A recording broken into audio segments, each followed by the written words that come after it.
ये कलेजा फाड़ देने वाला मंजर उसी का है। सजाए मौत से पहले बेटे को अपने इस मां से मिलाया गया, दोनों एक दूसरे से आखिरी बार मिलकर रो रहे हैं। अस्सलामुअलैकुम, मेरा नाम है नाजिर और आपके अपने channel official NKS and blog में स्वागत करता हूं। तो वीडियो को स्टार्ट करते हैं।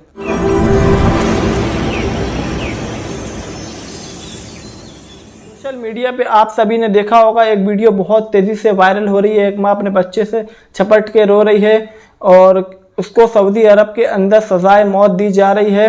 क्यों दी जा रही है, इसके बारे में डिटेल में जानेंगे। इसके बारे में मिफ्ताही चैनल वालों ने क्या बोला है और इस वीडियो का क्रेडिट भी मिफ्ताही चैनल वालों को जाता है। उनको जाके आप भी सब्सक्राइब करें, डिस्क्रिप्शन बॉक्स में उसकी लिंक दे दी है मैंने, जाके उनको सब्सक्राइब करें। वीडियो में पूरा बने रहें। सोशल मीडिया पर सऊदी अरब की ये वीडियो 2-3 दिनों से बहुत ज्यादा वायरल हो रही है। चाहे फेसबुक हो, इंस्टाग्राम हो, या फिर ट्विटर हो, या फिर व्हाट्सएप ग्रुप में हो, बहुत ज्यादा वायरल है। लोग इसको शेयर कर रहे हैं, इसके पीछे की अलग अलग कहानी बता रहे हैं और इसके पीछे की जो हकीकत है शायद आप लोगों को पता होगी। अगर नहीं पता है तो आज हम आपको बताने वाले हैं कि इसके पीछे का वाकया क्या है, इस वीडियो की हकीकत क्या है। इस वीडियो में आप देख सकते हैं कि बहुत सारे सऊदी लोग एक जगह इकट्ठा है। कोई अपना जुब्बा उतार रहा है, कोई अपना रुमाल उतार रहा है, यहां तक कि कोई अपना बनियान भी उतार रहा है और इज्जत और फख्र समझे जाने वाली अपनी दस्तारें उतार कर फेंक रहे हैं। तो कोई ऊंटों की तरह अपने घुटनों को बांध कर नीचे बैठ रहा है, कोई अपने खंजर तलवारें जमीन में गाड़ रहा है और कुछ तो अपने सरों पर मिट्टी डाल रहे हैं। यानी अजीब व गरीब हरकतें ये सऊदी लोग कर रहे हैं। इनको देखकर लोग सोच में पड़ गए हैं कि ये सऊदियों को हुआ क्या है, ये लोग ऐसा क्यों कर रहे हैं। बहुत सारे लोग जानना चाहते हैं कि ये माजरा क्या है, इसके पीछे की हकीकत क्या है। तो मैं आपको बता दूं कि इसके पीछे एक बहुत दर्दनाक कहानी है, एक बहुत गमनाक वाकया है। वो ये कि सऊदी अरब का एक शहर है नजरान, जो कि यमन बॉर्डर के करीब है। ये वहां का वाकया है कि 2 कजन भाई थे जो बहुत अच्छे दोस्त भी थे, लेकिन किसी बात पर दोनों में बहस शुरू हो गई। बहस हुज्जत तक पहुंची और हुज्जत झगड़े तक पहुंची और उसके बाद मोहम्मद मुरसल नामी शख्स ने गुस्से में आकर अपने कजन भाई को कत्ल कर दिया, या फिर यूं कहा जा सकता है कि उसके हाथों कत्ल हो गया। बहरहाल कत्ल होने के बाद पुलिस आकर मोहम्मद मुरसल को गिरफ्तार करती है और उसे जेल में डाल देती है। चूंकि सऊदी अरब में शरिया कानून चलता है, वहां पर किसी का फोन कॉल नहीं चलता, किसी नेता की पर्ची नहीं चलती या रिश्वत नहीं चलती। शरीयत में खून का बदला खून है, किसास कत्ल के बदले कत्ल। बहरहाल मोहम्मद मुरसल को पुलिस गिरफ्तार करती है, कोर्ट में केस चलता है और एक दिन कत्ल साबित हो जाता है। वो भी ऐसे सालों साल नहीं कि 10 साल हो गए, 20 साल हो गए। कुछ लोग ये बताते हैं कि 1 साल में ये सारी कार्रवाई मुकम्मल हो गई और एक खबर ये है कि 3 महीने में ही ये कार्रवाई मुकम्मल हो गई और कोर्ट ने कातिल मोहम्मद मुरसल को सजाए मौत सुना दी।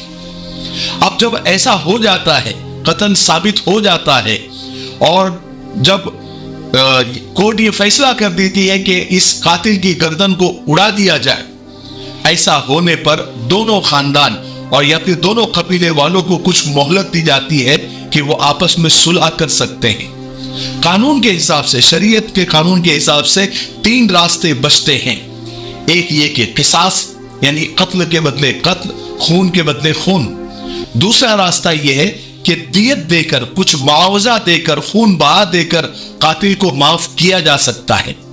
और तीसरा रास्ता जो सबसे अच्छा रास्ता है, जिसकी फजीलत भी है, उस पर सवाब भी है, कि मकतूल के वरसा यानी जिनका कत्ल हुआ है उसके खानदान वाले अल्लाह के लिए उसको माफ कर दे कि चलो हमारा बेटा तो चला गया, वापस नहीं आ सकता, हम आखिरत में इसका अल्लाह से बदला लेंगे, हम अल्लाह के लिए माफ कर देते हैं।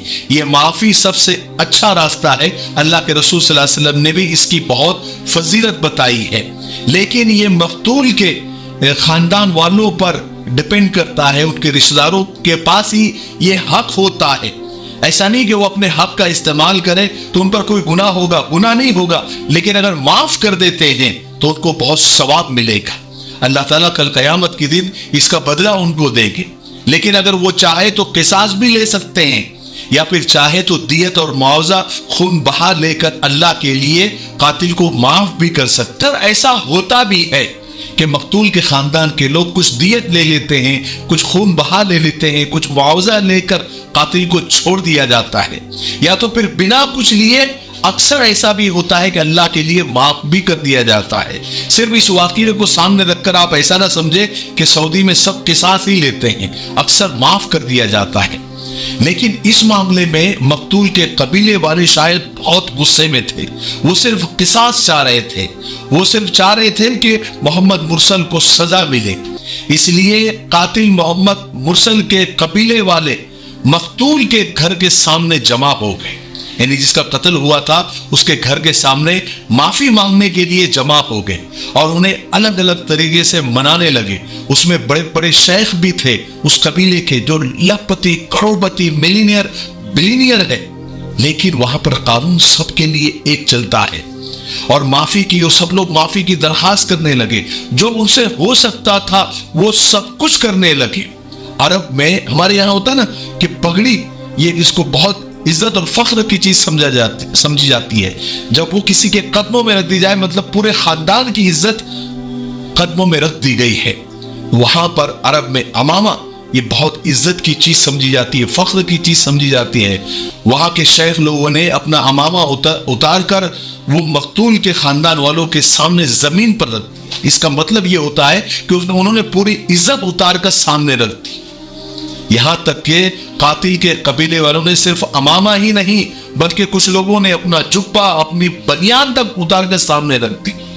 कुछ शेख लोग तो जमीन पर गिर गए, अपनी तलवारें, अपने खंजर उनके सामने गाड़ दिए, अपने सरों पर मिट्टी तक डाल दी, अपने घुटनों को जानवरों की तरह बांध दिया, या फिर लाखों करोड़ों रियाल सोना चांदी और प्रॉपर्टी के पेपर लेकर सामने आ गए कि सब ले लो, सिर्फ माफ कर दो, हमारे कबीले के बच्चे मोहम्मद मुरसल को माफ कर दो। यानी वो सब कुछ उन्होंने किया जो वो कर सकते थे। एक तरह से अपनी जबान में कहा जाए, जितना गिर सकते थे वो गिरे।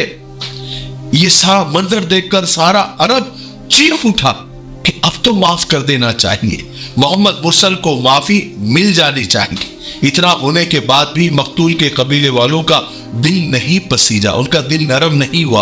उन्होंने ना दौलत ली, उन्होंने ना जो है माफ किया, बल्कि उन्होंने अपने हक का इस्तेमाल किया और किसास पर ही डटे रहे। अब कोई रास्ता बचता नहीं था। शरीयत और सऊदी कानून के मुताबिक मोहम्मद मुरसल को सजाए मौत दे दी गई। कहते हैं कि मोहम्मद मुरसल की आखिरी ख्वाहिश अपने मां से मिलना था, सो उसे मिला दिया गया। ये कलेजा फाड़ देने वाला मंजर उसी का है। सजाए मौत से पहले बेटे को अपने मां से मिलाया गया, दोनों एक दूसरे से आखिरी बार मिलकर रो रहे हैं। हालांकि ये वाकया हमें बहुत कुछ सिखाता है। कानून की बालादस्ती जरूरी है ताकि इस तरह के वाकयात दोबारा ना हो। इंसान का खून सस्ता नहीं है, अल्लाह ने इंसान को अशरफुल मखलूकात बनाया है। इसीलिए अरब मुल्कों में क्राइम रेट बहुत कम है, ना के बराबर है। कानून से बढ़कर, शरीयत से बढ़कर कुछ नहीं है। एक ही कानून सबके लिए, इसमें कोई वसीला नहीं, किसी बड़े आदमी का लेटर नहीं, कोई पैसों का लेन देन नहीं, कोई खानदानी रोब नहीं, कोई ओहदे पद का इस्तेमाल नहीं, कोई रिश्वत नहीं। कानून सबके लिए बराबर है। आज हमारे यहाँ क्राइम का रेशो इसलिए बढ़ रहा है कि इंसानी खून को सस्ता कर दिया गया है। अलग अलग लोगों के लिए अलग अलग कानून होता है। बड़े लोगों के लिए अलग कानून, ओहदे वालों के लिए अलग कानून, करोड़पति, बिलीनियर, मिलीनियर के लिए अलग कानून, गरीब के लिए अलग कानून, किसी कौम के लिए अलग कानून और किसी एक कौम के लिए अलग कानून। इसलिए यानी क्राइम का रेशो इतना बढ़ गया है कि मेरा ये वीडियो बनाने का जो टाइम है ना, इस टाइम के अंदर भी पता नहीं कितने कत्ल हो गए होंगे, कितने मर्डर हो गए होंगे, या कितने कातिल छूट गए होंगे, या कितनी रिश्वत की लेन देन हो गई होगी। एक छोटा सा वाकया अल्लाह के रसूल सल्लल्लाहु अलैहि वसल्लम के जमाने का, बनु मखजूम की एक औरत चोरी करते हुए पकड़ी जाती है। اس پر چوری ثابت ہو جاتی ہے، اللہ کے رسول صلی اللہ علیہ وسلم اس پر حد قائم کر دیتے ہیں، اس کے ہاتھ کاٹنے کا حکم دے دیتے ہیں۔ چونکہ وہ فاطمہ ایک بڑی عزت دار قبیلے سے تھی، تو اس قبیلے کے لوگ یہ چاہ رہے تھے کہ سزا میں کچھ رعایت ہو جائے یا معافی مل جائے یا پھر کچھ اور ایسا ہو جائے کہ اس کے ہاتھ کٹنے سے بچ جائے، لیکن کسی کی ہمت ہو نہیں رہی تھی۔ تو حضرت اسامہ بن زید کو ان لوگوں نے چنا کہ وہ اللہ کے رسول صلی اللہ علیہ وسلم سے جا کر بات کرے اور تھوڑے رعایت کی مانگ کرے، کیونکہ وہ شریف قبیلے سے تھی، بڑے قبیلے سے تھی۔ جب حضرت اسامہ بن زید رضی اللہ عنہ ڈرتے ڈرتے اللہ کے رسول صلی اللہ علیہ وسلم سے بات کی تو اللہ کے رسول غضبناک ہو گئے، غصے میں آ گئے اور لوگوں سے کہا کیا تم پچھلی قوموں کی طرح برباد ہونا چاہتے ہو؟ پچھلی قومیں تباہ اور برباد اسی لیے ہوئی کہ بڑے خاندان والوں کے لیے، بڑے قبیلے والوں کے لیے الگ ان کا قانون ہوتا تھا، ان کے لیے رعایت ہوتی تھی، اور چھوٹے خاندان والے یا چھوٹے اور غریب لوگوں کے لیے الگ قانون ہوتا تھا۔ اس لیے یہ بھید بھاؤ کی وجہ سے کتنی قومیں تباہ و برباد ہو گئی۔ اور فرمایا کہ اللہ کی قسم جس کے قبضے میں میری جان ہے، اگر میری بیٹی فاطمہ بھی ہوتی تو میں اس کے ہاتھ کاٹ دیتا۔ یہ ہوتا ہے قانون، اور یہ ہوتی ہے قانون کی بالادستی، اور یہی اللہ، اگر یہ قانون دنیا میں جو ہے قائم ہو جائے تو کرائم نہ کے برابر ہو جائے گا۔ ٹھیک ہے، مجھے امید ہے کہ آج کی ویڈیو سے ہمیں بہت کچھ سیکھنے کو ملا ہوگا۔ تب تک میرے لیے، پوری امت کے لیے، پوری انسانیت، پوری مانوتا کے لیے اور ہمارے پیارے ملک بھارت کے لیے، یہاں کی امن شانتی، ترقی، انتی کے لیے خوب دعائیں کرتے رہے۔ السلام علیکم ورحمۃ اللہ وبرکاتہ۔ ابھی کے لیے اتنا ہی، اب ملتے ہیں نیکسٹ ویڈیو میں انشاءاللہ۔